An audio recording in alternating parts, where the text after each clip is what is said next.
శుభోదయం మిత్రులారా! ఇవాళ మనం ఒక చిన్న ట్రిక్కీ మ్యాథ్స్ క్వెషన్‌ని సాల్వ్ చేయబోతున్నాము.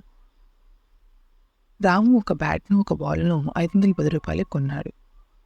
బ్యాట్ ఖరీదు బాల్ ఖరీదు కన్నా 500 ఎక్కువ. అప్పుడు బాల్ ఖరీదు ఎంత? ఇది చాలా చిన్న ప్రశ్న. కానీ త్వరగా సమాధానం చెప్తే మనం తప్పు చేసే అవకాశం ఉంటుంది. ఒక 10 సెకన్లు ఆలోచించి దీని సమాధానాన్ని చెప్పండి.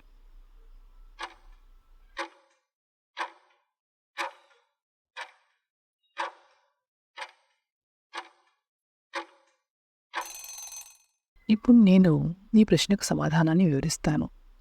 ఇక్కడ మనకి బాల్ ఖరీదు, బ్యాట్ ఖరీదు రూ. 510 కాబట్టి ఈ మొదటి equation ball plus bat is equal to 510 అనేది వస్తుంది. తర్వాత సమీకరణం ఎలా వస్తుంది అంటే బాల్ ఖరీదు బ్యాట్ ఖరీదు బాల్ ఖరీదు కంటే 500 ఎక్కువ కాబట్టి bat equal to ball plus 500. ఈ రెండు సమీకరణాల నుంచి మనకి 2 బంతుల ఖరీదు అనేది 2 బాల్స్ ఖరీదు అనేది రూ. 10 వస్తుంది. అనగా ఒక బాల్ ఖరీదు రూ. 5.